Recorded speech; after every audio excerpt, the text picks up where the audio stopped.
कैराना विधानसभा seat पर BJP उम्मीदवार मृगांका सिंह के समर्थन में उप मुख्यमंत्री केशव प्रसाद मौर्य झिंझाना कस्बे में एक जनसभा को संबोधित करने पहुंचे।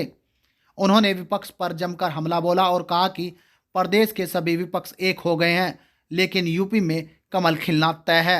अब की बार अपराधी शामली मुजफ्फरनगर की जेल में नहीं, बुंदेलखंड की जेल में बंद होंगे। विधानसभा चुनाव के प्रथम चरण के दौरान चुनाव प्रचार प्रसार को लेकर जनपद की कैराना विधानसभा सीट के बीजेपी उम्मीदवार मृगांका सिंह के समर्थन में उप मुख्यमंत्री केशव प्रसाद मौर्य शामली पहुंचे, जहां उन्होंने झिंझाना कस्बे में एक सभा को संबोधित किया और विपक्ष पर जमकर हमला बोला। उन्होंने कहा कि सबसे पहले वे लता मंगेशकर को याद कर उन्हें श्रद्धांजलि देते हैं। वहीं उन्होंने कहा कि यहां मृगांका सिंह नहीं, केशव प्रसाद मौर्य कैराना सीट से चुनाव लड़ रहे हैं और आने वाली 10 तारीख को जब चुनाव के नतीजे आएंगे, बीजेपी सरकार के लोग शपथ लेंगे, तो फिर समाजवादी पार्टी का नाम बदलकर समाप्तवादी पार्टी रखा जाएगा। उन्होंने कहा कि यहाँ के अपराधी जो शामली और मुजफ्फरनगर की जेलों में बंद हैं, वो भारतीय जनता पार्टी के शासनकाल में बुंदेलखंड की जेलों में बंद कर दिए जाएंगे। उन्होंने राम मंदिर, धारा 370 और भारतीय जनता पार्टी की विकास नीतियों का जिक्र किया और लोगों से बीजेपी प्रत्याशी को जिताने की अपील की। सबसे पहले भारत रत्न, जिनका गीत उत्तर प्रदेश ही नहीं, हिंदुस्तान के जो भी लोग दुनिया के किसी भी कोने में रहते होंगे, कानों में गूंजता रहता है, ऐसी दीदी लता मंगेशकर जी का आज निधन हो गया है। मैं उनको सबसे पहले अपनी विनम्र श्रद्धांजलि अर्पित करता हूं और मैं स्मरण करता हूं बाबूजी का, चौधरी हुकुम सिंह जी का। जब 2012 में मैं पहली बार विधायक बना था, तब वो हमारे विधानमंडल दल के नेता थे और मैंने उनके अंडर में रह करके विधायक के रूप में अपनी जिम्मेदारी का निर्वहन किया था। मैं बाबूजी का भी बहुत आदर पूर्वक स्मरण करता हूं। मंच पर मेरी बहन मृगांका सिंह जी, जिन्हें भारतीय जनता पार्टी ने तीसरी बार हमने लोकसभा में भी प्रत्याशी बना करके भेजा था, विधानसभा में भी भेजा था, अब 2022 के विधानसभा में हमने फिर से प्रत्याशी बना करके भेजा है। मैं जानता हूं यहां पर पिछली बार हमारे भाई अनिल चौहान जी पार्टी के वरिष्ठ कार्यकर्ता हैं, बहन भाई नहीं लड़ते तो शायद हम 2017 में ही बहन जी को विधानसभा भिजवा देते। मैं अनिल जी का भी अभिनंदन करता हूं, आपने बहन को अपनाया और बहन को अपना समर्थन दिया, साथ दिया। इसलिए निश्चित तौर से 2022 के विधानसभा में कैराना में कोई कमल का फूल खिलने से अवरोध नहीं सकता। 2017 में हमें आपने 2 विधायक जिता करके दिया था, लेकिन मुझे बहुत इस बात की पीड़ा थी कि बहन मृगांका जी विधानसभा नहीं पहुंची। लेकिन मैं आप सबसे आज यहां पर हाथ जोड़ करके अपील करके जाना चाहता हूं, इस बार कोई कमी नहीं छोड़ना। छोड़ोगे क्या इस बार कोई कमी? और मैं इस मंच से कह रहा हूं, यहां प्रत्याशी बहन मृगांका सिंह नहीं, केशव प्रसाद मौर्य है। यहां मान करके और मैं आपको भरोसा दिलाना चाहता हूं, जो बाबूजी का अधूरा सपना था वह भी पूरा करेंगे और कैराना सहित उत्तर प्रदेश के अंदर से जो गुंडागर्दी है, सपा के नाम की बीमारी है, इस बीमारी का सदा सदा के लिए अंत करने का काम करेंगे। मान लो किसी कैराना विधानसभा से आपने बाबूजी को कितनी बार विधायक बना के भेजा, अभी शक्ति को याद करो। और इस बार 2022 में एक बार फिर से कमर खिला करके, ये एक कैराना की चर्चा अखबारों में होती है, मीडिया में होती है, लेकिन सपा, बसपा, कांग्रेस का चरित्र एक नहीं 1000 कैराना जैसी घटनाएं इस यूपी की धरती पर करने का पाप किया गया है, अधर्म किया गया है और उनको सजा देने का काम क्या सपा कर सकती है, बसपा कर सकती है, कांग्रेस कर सकती है?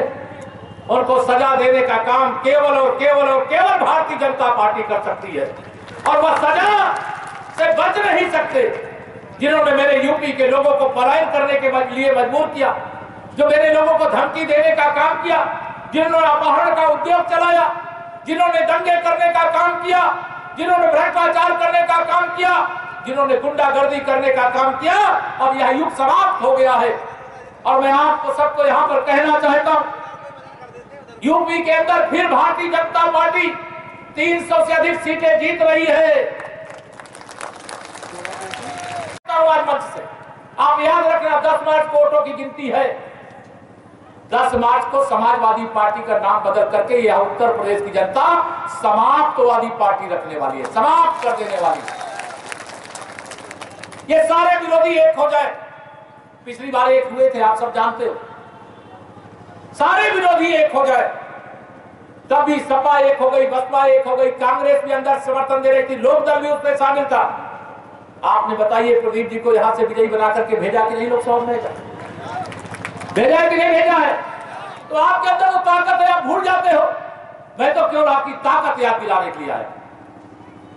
हम सबका साथ, सबका विकास करते हैं, लेकिन गुंडों को नहीं बख्शते हैं, नहीं बख्शते हैं, नहीं बख्शते हैं, नहीं बख्शेंगे। अपराधियों के खिलाफ जंग करते थे, जंग करते हैं और जंग करते रहेंगे। कानून के डंडे की क्या ताकत होती है, ये 5 साल के अंदर भारतीय जनता पार्टी ने दिखाया है और आप सब उसके साक्षी।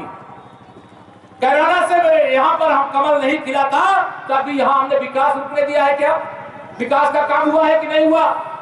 यहां का जेल के एक बटन दबाओगे तो आप समझ लेना कि आपने सीधे एक बहुत बड़े अपराधी और एक बहुत बड़े गुंडे और एक बहुत बड़े माफिया, एक बहुत बड़े दंगाई और एक बहुत बड़े भ्रष्टाचारी को जेल में ठूस देने की ताकत भारतीय जनता पार्टी को दे देने का काम किया। जब आप कमल के फूल की बटन दबाओगे तो किसी गरीब को पक्का मकान देने की ताकत भारतीय जनता पार्टी को देने का काम करो। आप याद करिए, जब भाजपा की सरकार में कितने घंटे बिजली आती थी, याद है कि भूल गए? लेकिन भारतीय जनता पार्टी की सरकार में बिजली मिल रही है कि नहीं मिल रही है? मैं इसी जिले के अंदर कई थानों के पुलिस के अधिकारियों को जानकारी मुझे, मैं तो आश्चर्यचकित समय जहां का रहने वाला हूं, वहां की प्रकार की स्थिति नहीं। थाने में ताला लगा करके शाम को पुलिस वालों को शहर में कोई सुरक्षित स्थान पे जाना पड़ता था। जाना पड़ता था कि नहीं जाना पड़ता था? लेकिन भाजपा की सरकार में गुंडे बिल में घुस गए कि नहीं घुस गए? और किसी अपराधी की हिम्मत होता था कि नहीं होता था? आप खेत में गए, आपकी मोटर खोल ली जाती थी कि नहीं खोल ली जाती थी? यह सब यहां रुक गया कि नहीं? अब हुआ क्या 5 साल में ऐसा कोई हरकत करने का काम किया क्या? तो मैं आप सब लोगों को जब यहां पर यह कह रहा हूं कि प्रत्याशी बहन मृगांका सिंह नहीं है, आपने 2 चुनाव हराया, मैं उसके लिए कुछ नहीं कहूंगा। आपकी मर्जी थी, सीट झुका करके आपके निर्णय को स्वीकार करता हूं। लेकिन आपसे मैं हाथ जोड़ करके, सबके चरण छू करके प्रार्थना करता हूं। आज से अगर केशव प्रसाद मौर्य ने कहा कि मैं प्रत्याशी हूं, तो मैं तो पूरे प्रदेश में प्रचार के लिए घूमता रहूंगा। या मंच पर बैठे हुए हमारे सारे वरिष्ठ नेतागण आपके बीच में जा रहे जाएंगे, लेकिन आज से आप सब प्रत्याशी की तरह, आज तो 6 तारीख हो गई है, 3 दिन ही मेहनत करना है। 3 दिन तक का पूरा समय कमल को खिलाने के लिए गांव गांव, गली गली, घर घर लगाने का काम करोगे? करोगे? जो लोग करने वाले जरा हाथ ऊपर उठा के बता दीजिए। अब मैं आपको भरोसे से कह सकता हूं, अगर इतने लोग प्रत्याशी बन करके कैराना विधानसभा में घूमने लगे तो ये नाहिद नाम का जो अपराधी है, ये जेल के अंदर ही अपनी जमानत जब्त करा करके वहीं अंदर पड़ा रहेगा, क्या भरोसा रखिए। श्री अखिलेश यादव जी कहते हैं नई सपा। अरे जिस पार्टी के प्रत्याशी गुंडे हो, अपराधी हो, दंगाई हो, माफिया हो, पलायन के लोगों को मजबूर करने वाले हो, वो नई सपा हो सकती है क्या? ये नई सपा नहीं मेरे भाई बहनों, ये वही सपा है जो दंगे कराने का काम, अपहरण करवाने का काम, हत्यारों को संरक्षण देने का काम, गुंडों को संरक्षण देने का काम करती है। इसलिए ये नई सपा नहीं है, वही सपा है जिससे जनता पहले भी खपा थी और आज भी खपा। मैं आप सब लोगों को यहां पर यह कह करके जा रहा हूं, मैं कोई ऐसी बातें नहीं करना चाहता जिसमें कोई यह खबर निकाले, चाहे किसी रूप में होगा, उसको बख्शने वाले नहीं। कोई लाल टोपी के अंदर गुंडा भी होता है और जालीदार टोपी के अंदर भी गुंडा होता है, तो ध्यान रखना।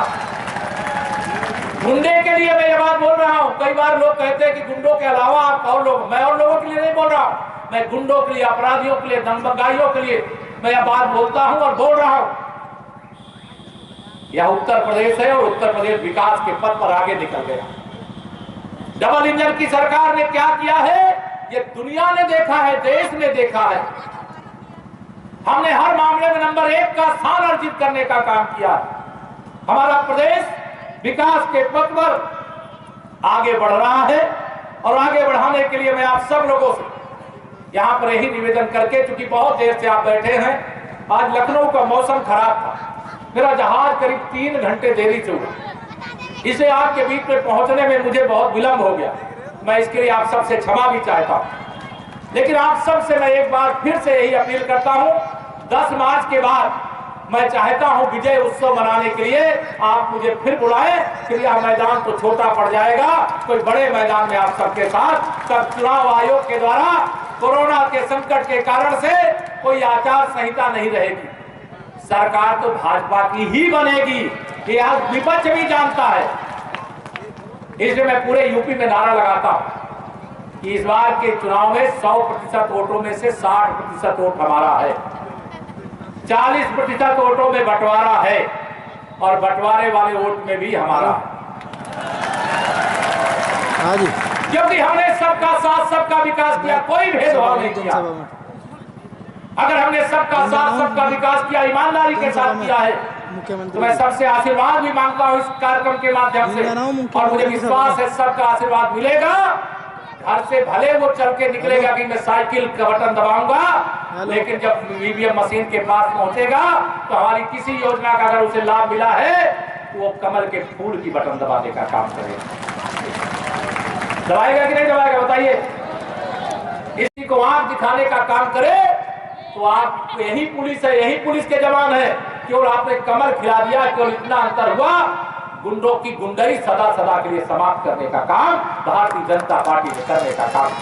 विकास करना हमारा संकल्प है, विकास करेंगे, लेकिन यह ध्यान रखना आप सब लोग, अगर समाजवादी पार्टी का गठबंधन कैराना सहित उत्तर प्रदेश के लोगों के सुरक्षा के लिए खतरा है, तो भारतीय जनता पार्टी का गठबंधन उत्तर प्रदेश की 24 करोड़ जनता के लिए सुरक्षा का कवच है, सुरक्षा की गारंटी नहीं किए। हम विकास के पथ पर प्रदेश को आगे ले जाने का काम कर रहे हैं, देश को आगे ले जाने का काम कर रहे हैं। और आप ध्यान रखना, 10 मार्च के बाद, 10 मार्च 2022 के बाद भारतीय जनता पार्टी की सभाओं में ही नहीं, भारत माता का जयकारा बोला जाएगा, जय श्री राम का नारा लगाया जाएगा। ये सब जो पहले कभी भारत माता का जयकारा सुन करके, वंदे मातरम का जयकारा सुन करके जिनकी छाती में दर्द होने लगता था, आप देखना 10 मार्च को आप कमल खिला दो, या भारत माता की जय जय भी बोलेंगे और जय श्री राम भी बोलेंगे। आप भरोसा रखना। इसलिए मैं आप सब लोगों से आज यहाँ पर इतना ही विलंब से बैठे, लंबी बातें करने की आवश्यकता नहीं है। मैं आप सबके बीच में क्यों आया, एक एप्लीकेशन भी नहीं दिया कि मेरे खेत के अंदर कोई सड़क बन जाए, कोई बिजली लग जाए, कोई यहाँ बिजली आने लगे, यह सब कोई भी मतलब काम के लिए नहीं आया। और आप ध्यान रखना, मैं बता दे रहा हूं, अभी तो आचार संहिता लगी है, लेकिन 10 मार्च के बाद फिर भाजपा की ही सरकार शपथ लेने वाली है, और शपथ लेने के बाद ये कैराना और शामली के जेल में नहीं होंगे, इनको बुंदेलखंड की जेल में भेजूंगा। ऐसे गुंडों का यहाँ स्थान नहीं होना चाहिए कि जेल के अंदर बैठ करके दादागिरी करेंगे। होना चाहिए क्या? आप भरोसा रखना, विश्वास रखना, हम जो कहते हैं वो हम करते हैं। आपने देश में भारतीय जनता पार्टी की सरकार बनाई, माननीय नरेंद्र मोदी जी के नेतृत्व में हुआ कि नहीं काम हुआ? अगर आप बताइए, आपने कमल नहीं खिलाया होता तो अयोध्या में रामलला का भव्य मंदिर बनता क्या? बताइए बनता क्या? जम्मू कश्मीर से धारा 370 हटती क्या? लेकिन आपने अपना आशीर्वाद दिया, आपने कमल खिलाया। हमने भेदभाव, हमारी सरकार ने भेदभाव नहीं किया। डबल इंजन की सरकार ने सारी योजनाओं का लाभ सबको दिया है। जो विरोध में किसी और खड़े होंगे, मैं उनको भी कहना चाहता हूं इस मंच से, भाजपा की सरकार है इसलिए सभी लोग सुरक्षित हो, और जब भाजपा की सरकार नहीं होती तो केवल हिंदू ही असुरक्षित नहीं होता, मुसलमान भी असुरक्षित होता। जब दंगे होते हैं तो केवल हिंदू नहीं मारा जाता, मुसलमान भी मारा जाता। तो हमें दंगा चाहिए कि हमें विकास चाहिए, हमें सुरक्षा चाहिए कि हमें सुरक्षा के लिए खतरा चाहिए। तो इसके लिए आने वाली 10 तारीख को जब आप अपने मतदान केंद्र पे जाइए तो यह ध्यान रखना मेरे भाई बहनों